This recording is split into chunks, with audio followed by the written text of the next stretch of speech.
Hello students, मैं मानसू Pandey class 10th mathematics की इस वीडियो में आपका स्वागत करता हूं। सबसे पहले आज तो मैं आप लोगों को धन्यवाद देना चाहता हूं कि आज हमारे चैनल्स के यानी आपके परिवार ज्ञान स्टार के 1000 सब्सक्राइबर कंप्लीट हो गए हैं। इसके लिए मैं आपको दिल से धन्यवाद देता हूं। आज मैं बेहद खुश हूं और मैं ये आपको पूरे आशा दिलाता हूँ कि आफ्टर सम टाइम्स आने वाले कुछ दिनों में मैं लाइव स्ट्रीमिंग देने लगूँगा।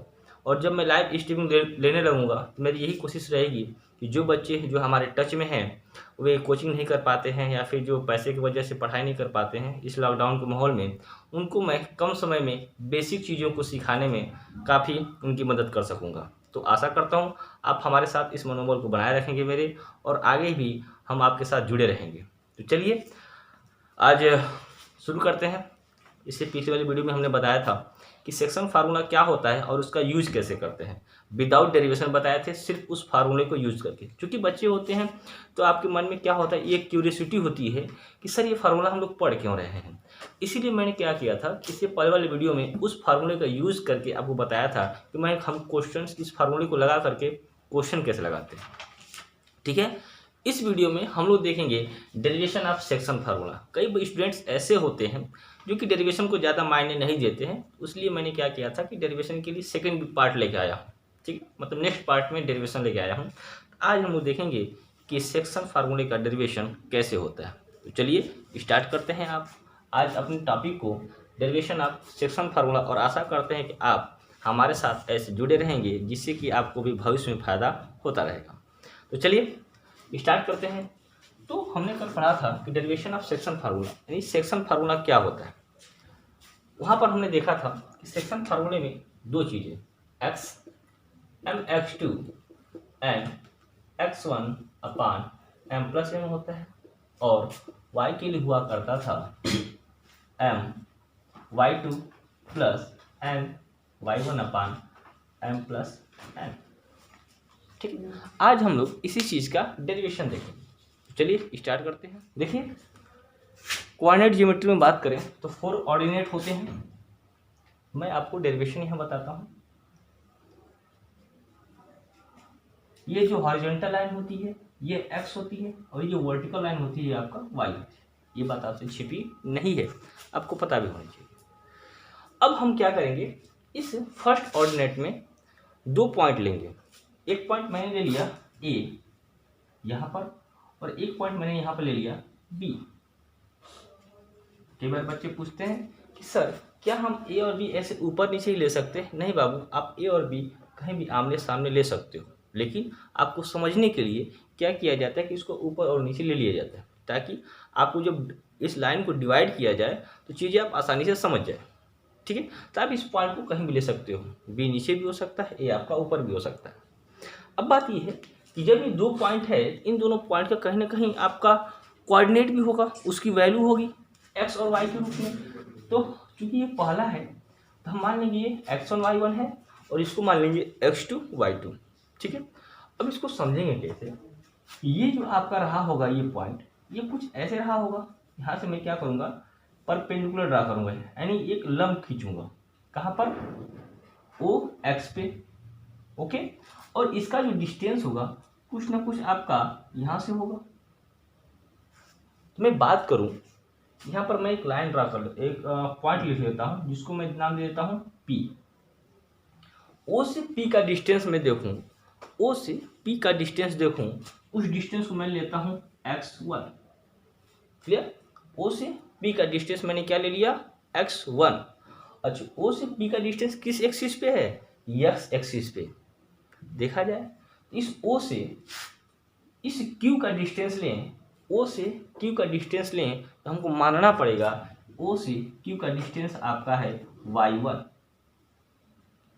क्लियर, O से P का डिस्टेंस x1 हो गया, O से Q का डिस्टेंस y1 हो गया। So the coordinate of A is x1 and y1। Same वैसे ही इस पॉइंट के लिए बात करें, पॉइंट B के लिए, इस पॉइंट B से परपेंडिकुलर ड्रा करेंगे आपका इस x पे, और इसको मैं नाम देता हूं r। O से r का डिस्टेंस लेना होगा तो हम ले लेंगे इसको x2। O से r का डिस्टेंस हो गया आपका x2, ओ से P का डिस्टेंस हो गया आपका x1।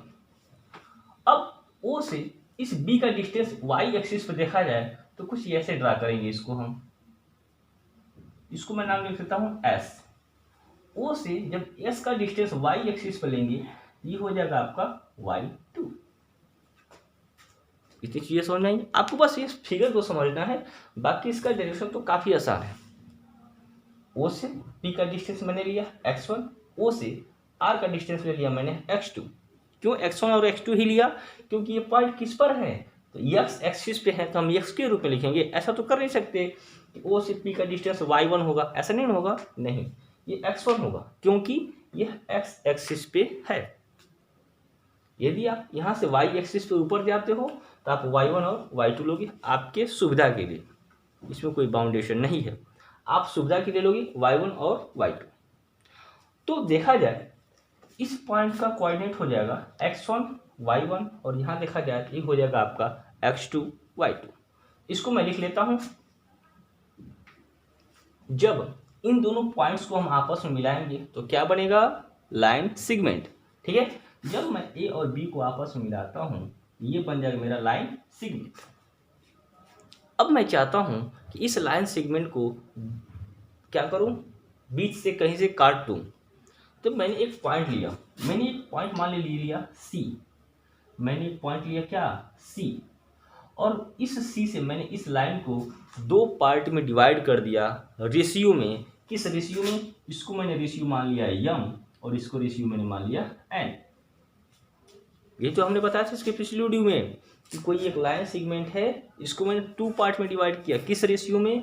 m रेशियो n में। तो ये बताइए कि जिस पॉइंट से मैंने इसको डिवाइड किया है उस पॉइंट का भी कोऑर्डिनेट होगा ना, वो उस पॉइंट का डिस्टेंस x एक्सिस से कुछ होगा, उस पॉइंट का डिस्टेंस y एक्सिस से कुछ होगा, कुछ तो होगा। तो हम उस पॉइंट को देखते हैं कि इस पॉइंट का डिस्टेंस x एक्सिस से क्या है और इस पॉइंट का डिस्टेंस y एक्सिस से क्या है।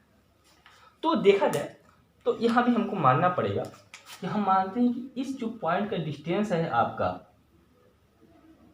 x एक्सिस यानी O से हम इसका डिस्टेंस मान लेते हैं, पूरा डिस्टेंस यहाँ से लेकर के यहाँ तक का मैं मान लेता हूँ, इसको मैं मान लूंगा x। O से RST, O से T का डिस्टेंस क्या मैंने मान लिया x। क्यों माना हमने x? क्योंकि क्या है आपका x एक्सिस पे है। कहोगे सर आप तो x3 भी मान सकते थे। हाँ बाबू, मैं इसको x3 भी मान सकता हूँ, चलेगा, लेकिन क्योंकि हमने फार्मूले के डेरिवेशन में x इज इक्वल टू लिखा था इसलिए मैंने इसको क्या किया, x मान लिया।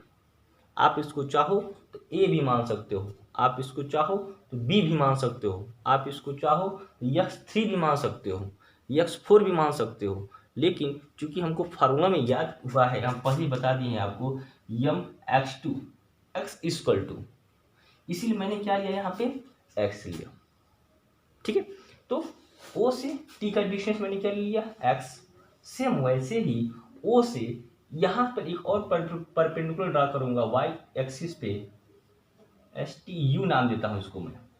तो O से U का डिस्टेंस जब हम लेंगे तो इसको मैं ले लूंगा y। O से यदि मैं बात करूं यहाँ पर, इसको मैं नाम लूंगा क्या y। इस हिसाब से पॉइंट C के यदि ऑर्डिनेट की बात कर लिया जाए, कोऑर्डिनेट की, तो C का कोऑर्डिनेट क्या हो जाएगा x एंड y। चीजें समझ में आई? इस तरीके से स्ट्रक्चर तैयार होगा फिगर का, कोई बड़ी बात नहीं है फिगर का स्ट्रक्चर तैयार करना, बेहद आसान है। मैंने एक ग्राफ ड्रा किया x एंड y एक्सिस का, मैंने दो पॉइंट लिया, एक पॉइंट A लिया, एक पॉइंट B लिया। A से परपेंडिकुलर ड्रा किया x एक्सिस पे, B से भी परपेंडिकुलर ड्रा किया x एक्सिस पे। परपेंडिकुलर ड्रा हो रहा है मतलब क्या हो रहा है, यहाँ पर 90 डिग्री बन रही है। जब भी आपसे लाइफ में कभी कहा जाए कि यहाँ पर परपेंडिकुलर ड्रा हो रहा है तो मतलब समझ जाइए वहाँ पर 90 डिग्री का एंगल बन रहा है। ठीक है, अब बात यह है कि हमने क्या किया, A से भी परपेंडिकुलर ड्रा किया, B से भी परपेंडिकुलर ड्रा किया, यहाँ से मैंने y एक्सिस पे भी परपेंडिकुलर ड्रा किया और इसकी कोऑर्डिनेट को हमने लिख लिया। अब हमको पता करना है इस पॉइंट C का जो कोऑर्डिनेट है x और y, इसकी वैल्यू कैसे फाइंड होती है। तो चलिए हम लोग स्टार्ट करते हैं डेरिवेशन को। देखिए तो यहाँ पर सबसे पहले हमको क्या करना पड़ेगा, सिमिलर दिखाना पड़ेगा। अब कहोगे सर यहाँ पर तो ट्रेंगल दिख ही नहीं रहा है, तो हम सिमिलर किसको दिखाएंगे। बाबू यहाँ पर ट्रेंगल दिखेगा, उस ट्रेंगल को हमको कंस्ट्रक्शन करना पड़ेगा। सोचिए ध्यान से कि सबसे पहले आप इसको कंस्ट्रक्ट करोगे, इस लाइन को यहाँ से ऐसे मिलाओगे, मिला ट्रेंगल, और इस लाइन को ऐसे मिला दोगे, मिला ट्रेंगल। इसको नाम दे दो यू तक हो गया था, इसको भी दे दो यू भी, इसको दे दो डब्ल्यू। समझ में आ गया। तो हमने कंस्ट्रक्शन कैसे कर लिया, सी से मैंने भी को मिला दिया और ए से डब्ल्यू को मिला दिएगा, तो मेरे पास दो ट्रेंगल आ गए। कहोगे सर हमको कैसे पता चलेगा कि हमको डेरिवेशन में कंस्ट्रक्शन करना है। हम कहे बाबू हम बता रहे हैं ना, हम बता रहे हैं, बस जान जाइए, काम खत्म। यहाँ से कंस्ट्रक्शन करेंगे एक ट्रेंगल ऊपर मिल जाएगा, यहाँ से कंस्ट्रक्शन करेंगे तो एक ट्रेंगल नीचे मिल जाएगा। बस आप इन दोनों को यदि सिमिलर ट्रेंगल जानते हैं, दो ट्रेंगल को सिमिलर करना जानते हैं, आप आराम से कर लेंगे। यदि आप ट्रेंगल को सिमिलरिटी नहीं पढ़े हैं तो मेरा आपसे रिक्वेस्ट है कि मैं डिस्क्रिप्शन बॉक्स में सिमिलर ट्रेंगल का जो मैंने पढ़ाया हुआ है वीडियो, उसका डिस्क्रिप्शन बॉक्स में लिंक दे दूंगा। आप उस पर क्लिक करते ही आराम से पहुंच जाएंगे बिना किसी बस गाड़ी के। ठीक है, यहाँ से जाएंगे सीधे वहाँ पहुंच जाएंगे। तो ये देखिए यहाँ से मैं दो ट्रेंगल लूँगा। अब ध्यान से देखिए, डेरिवेशन प्रूफ करने से पहले सबसे पहले बात क्या है कि हम सिमिलर प्रूफ करेंगे। लिखेंगे यहाँ पर ट्रेंगल AWC, AWC एंड यहाँ से लिखिए AWC तो यानी CVB, सॉरी ट्रेंगल CVB इन। हिंदी मीडियम वाले बच्चे देख रहे हैं इस वीडियो को, लिखेंगे triangle AWC and triangle CVW में। ठीक है, एक बार बच्चे हमसे कमेंट करते रहते हैं, फिर पूछ लेते हैं कि सर आप सिर्फ वीडियो इंग्लिश में ही बोलते हैं। तो हम तो बोल हिंदी में रहे हैं, लेकिन लिख इंग्लिश में रहे हैं, क्या करें, इंग्लिश का ज़माना आ गया है ना, वहाँ पे चलते हैं। देखिए मेरे वहाँ लिखा भी होता है थंबनेल पे बाई लैंग्वेज, इसलिए यूज़ कर लेते हैं। यहाँ पर देखिए triangle AWC and triangle CVW। यदि आपको सिमिलर ट्रेंगल प्रूफ करने नहीं आता है, यहाँ भी सीख जाएंगे। आइए सिखाते हैं। आपको दो ट्रेंगल है सिमिलर, दो ट्रेंगल को सिमिलर प्रूफ करने के तीन तरीका, दो ट्रेंगल को सिमिलर प्रूफ करने के लिए तीन तरीका। पहला तरीका SSS, दूसरा तरीका SAS, तीसरा तरीका AA या फिर AAA। ए है, इसको वो मत समझ लीजिएगा, AAA। ठीक, दुनिया में सिमिलर ट्रेंगल प्रूफ करने के तीन तरीके, 1 2 3, चाहे जिससे प्रूफ कर लें। किसी दो ट्रेंगल में आप ये दिखा दिए कि उनके साइड के रेशियो आपस में इक्वल हैं, दोनों ट्रेंगल सिमिलर हो गए। किसी दो ट्रेंगल में आप ये दिखा दिए कि दो साइड का रेशियो और एक एंगल इक्वल है, तो दोनों ट्रेंगल सिमिलर हो गए। या फिर किसी दो ट्रेंगल में आपने ये दिखा दिया कि उनके दोनों एंगल आपस में इक्वल हैं, या फिर तीनों एंगल आपस में इक्वल हैं, तो क्या हो जाएंगे, सिमिलर हो जाएंगे। तो ये सिमिलर करने के तरीके होते हैं। यदि आप पूरा अच्छे तरीके से सीखना चाहते हो तो सिमिलर में जाइए, सिमिलर वाला वीडियो देखिए ट्रेंगल का, आप वहाँ से सीख जाएंगे। तो चलिए यहाँ से हम इसको हटाते हैं, ये माइंड में सेट कर लीजिएगा। यहाँ पर दोनों ट्रेंगल को ध्यान से देखिए। जब भी कभी आपको हम पढ़ाते हैं या फिर कोई भी सर पढ़ाते हैं कोऑर्डिनेट ज्योमेट्री या फिर ये मैथ सेकेंड, ठीक है, तो ज्योमेट्री में क्या होता है, सबसे बड़ी प्रॉब्लम होती है कि हमको समझ में आता नहीं है। क्यों नहीं आता है कि जो चीज़ें यहाँ लिखी होती है उसको मैं अपनी आँख से देखता नहीं हूँ। हम क्या करते हैं, अपने आँख से उसको फिगर में नहीं देखते हैं। जो चीज़ यहाँ लिखा हुआ है उसको आप फिगर में देखिए, अपने आप समझ जाएंगे ज्योमेट्री। यहाँ देखिए ट्रेंगल AWC में देखो ध्यान से, तो यहाँ पर जो एंगल है AWC और जो यहाँ पर एंगल है CVB, ये दोनों इक्वल है। ऐसा क्यों है, क्योंकि ये दोनों क्या है आपके 90 डिग्री है। हम आपसे बताए हैं 90 डिग्री हो गया। क्यों हो गया, क्योंकि यहाँ पर हमने ये परपेंडिकुलर ड्रा किया था, इधर भी और इधर भी परपेंडिकुलर ड्रा किया था। यहाँ पर क्या बनेगा 90 डिग्री। ठीक है, और आइए और समझाते हैं। एक हो गया ना, दूसरी चीज ध्यान से देखिए। दूसरी चीज क्या है, यहाँ पर देखो AW कुछ ऐसा है और C भी कुछ क्या है, ऐसा है, ऐसे है ना। और जो A और B वाला लाइन है कुछ इसको ऐसे काट रहा है, ऐसे कट कर रहा है, कट कर रहा है। तो खूब ध्यान से देखिए, ये वाला जो एंगल है ये कहाँ है आपका, यहाँ पर है। ठीक है। और जो ये वाला एंगल है ये कहाँ है आपका, यहाँ पर, कुछ ऐसा है ना, यहाँ पर सी है, यहाँ पर ए है। तो बताइए ए इक्वल टू सी होगा।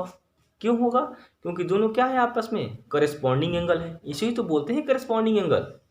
ए इक्वल टू सी, तो डायरेक्ट लिखेंगे angle A equal to angle C, नहीं लिखेंगे, धोखा हो जाएगा। आप लिखोगे W A C is equal to V C B, कुछ ऐसा। ठीक है, ये समझ में आया पॉइंट। ठीक है, ये पॉइंट जब समझ में आ गया तो आराम से करस्पॉन्डिंग एंगल का कॉन्सेप्ट यहाँ पर अप्लाई कर सकते हो। लिखोगे यहाँ पर W A C is equal to angle V C B. ऐसा क्यों मैंने लिखा? करस्पॉन्डिंग एंगल, करस्पॉन्डिंग एंगल ऐसे। अब देखिए ये वाला भी क्या है, एंगल है, ये वाला भी क्या है, एंगल है। हमने बताया ना कि दो सिमिलर को सिमिलर प्रूफ करने का, दो ट्रेंगल का तीन तरीका। ठीक है, तो लास्ट वाला आपका काम आ गया, तो लिखेंगे यहाँ पर by angle angle similarity triangle A W C, similar का साइन ऐसा होता है, ट्रेंगल सी भी डब्ल्यू। यदि आप नहीं देखें तो मेरा बार बार रिक्वेस्ट है आपसे, डिस्क्रिप्शन बॉक्स में जाइए, लिंक पर क्लिक कीजिए और उड़ के पहुंच जाइए सिमिलरिटी वाले वीडियो पे। ये चीज़ें, अब दो ट्रेंगल को हमने सिमिलर दिखा दिया। जब दो ट्रेंगल को सिमिलर दिखा देते हैं फिर होता है कि when two triangle are similar then its corresponding ratio of the corresponding sides of the triangle is equal. यानी कि जब दो ट्रेंगल सिमिलर हो गए तो उनके करस्पॉन्डिंग साइड का रेशियो आपस में इक्वल होता है। तो देखिए ए डब्ल्यू सी नीचे वाला है और सी भी डब्ल्यू ऊपर वाला है। तो इधर नीचे वाले का बेस लेते हो ए डब्ल्यू, यहाँ लोगे सी भी, यहाँ लिखोगे ऐसे, लिखोगे ए डब्ल्यू, मैं इसको ऐसे लिखता हूँ ए डब्ल्यू, तो यहाँ क्या लिखोगे सी भी। सेम यदि यहाँ पर लिखते हो सी डब्ल्यू तो यहाँ क्या लिखोगे बी भी, कुछ ऐसा। ध्यान दीजिएगा ए डब्ल्यू तो सी भी, ए डब्ल्यू सी भी, ये क्या लिखा मैंने सी डब्ल्यू, यहाँ लिखा बी भी। ठीक है चीपी, अब यहाँ पर ऐसे लिखते हैं, नीचे वाला मैं लिख रहा हूँ ना बार बार, आप नीचे वाला ही वैल्यू लिखोगे। आप यहाँ पर लिखते हैं ऐसे डब्ल्यू सी, यहाँ पर लिखते क्या वी बी। ये चीज़ें आपको समझ में आनी चाहिए। फिर यहाँ क्या लिखोगे ए सी, ए सी, यहाँ लिखोगे क्या बी सी, बी सी। कुछ यहाँ तक चीज़ें हो गई। यहाँ तक यदि नहीं समझ में आएगा तो आगे चीज़ें नहीं समझ में आएंगी। ये चीज़ें सिमिलर हैं, सिमिलर का कंसेप्ट मैंने बताया कि डबल एंगल से मैंने इसको सिमिलर प्रूफ कर दिया और करस्पॉन्डिंग साइड का रेशियो आपस में इक्वल होता है, उस चीज़ों से मैंने ऐसा लिख दिया। करस्पॉन्डिंग साइड मतलब मेरा राइट हैंड आपका भी राइट हैंड, मेरा लेफ्ट हैंड आपका भी लेफ्ट हैंड, ऐसी होती है करस्पॉन्डिंग साइड।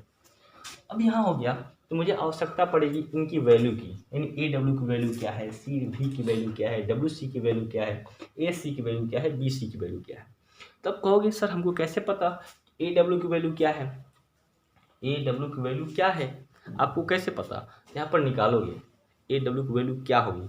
अब ये निकालना पड़ेगा हमको। देखो ओ से टी तक की वैल्यू क्या है एक्स, क्लियर, ओ से टी तक की वैल्यू क्या है एक्स, और ओ से पी तक की वैल्यू क्या है x1। आपके पास एक लाइन है, यहाँ पर ओ लिखा है, यहाँ पर टी लिखा है, यहाँ पर पी लिखा है। यदि इस पूरी दूरी का लेंथ 6 सेंटीमीटर है और ये आपका 4 सेंटीमीटर है तो बताइए ये क्या होगा? तो कहोगे सर 2 सेंटीमीटर। क्या किया आपने? पूरा में से इसको सब्ट्रैक्ट कर दिया तो ये बची है, सिंपल सा चीज़। ये चीज़ मैं यहाँ पर अप्लाई करूँगा। पूरा x1 है, पूरा इसी x 6 के लिए क्या है x है, और इसकी जगह पर क्या है आपका x1 है, तो ये क्या हो जाएगा x माइनस x1 हो गया ना, x माइनस x1। तो चीज़ें इसको यहाँ लिख दो, बन गया आपका बस x माइनस x1 बन गया। आपको ए डब्ल्यू की वैल्यू मिल गई x माइनस x1। अब मैं इसको इरेज करता हूँ, ऐसे ही करके आप सारा निकाल सकते हो। सी भी कहाँ है देख लो, सी भी कहाँ है आपका, ये सी है, और भी कहाँ है आपका, भी ये है। तो सी भी की वैल्यू क्या होगी, पूरा कितना है x2 है, ये कितना है, x है, ये क्या हो जाएगा आपका x2 माइनस x। देख लीजिए ध्यान से, x2 में से x निकाल दोगे तो ये बच जाएगा, मतलब CV की वैल्यू आ गई x2 माइनस x। सेम वैसे ही WC की वैल्यू निकाल लोगे तो WC क्या है आपका, ये है WC।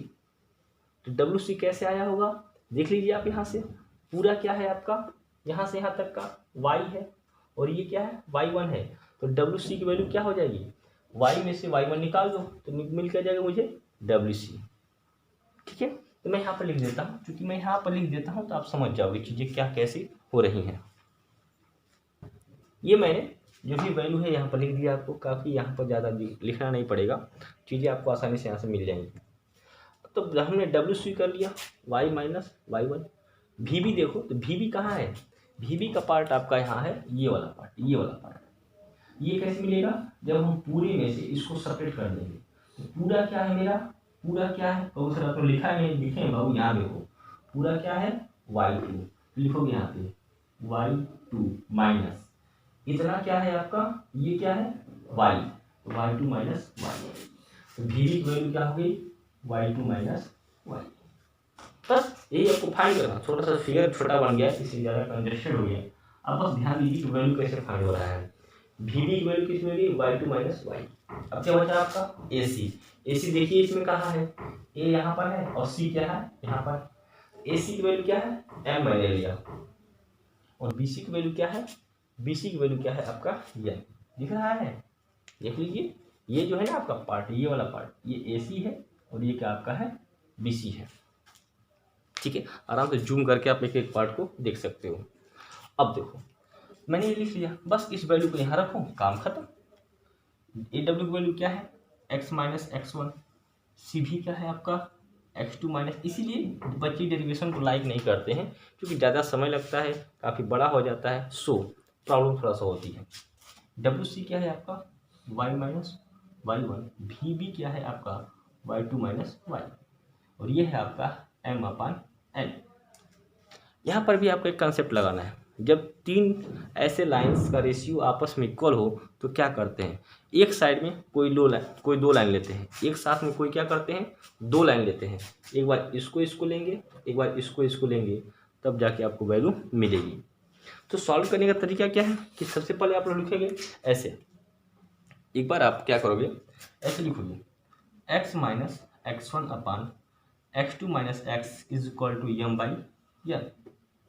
एक बार ऐसे लिख करके सॉल्व करेंगे, तो क्या हो जाएगा, मैं डायरेक्ट सॉल्व कर रहा हूँ आपको, n का मल्टीप्लाई यहाँ होगा, क्रॉस मल्टीप्लिकेशन होगा ना, यहाँ ऐसे होता है n x माइनस x1 और यहाँ हो जाएगा m x2 माइनस x ऐसे।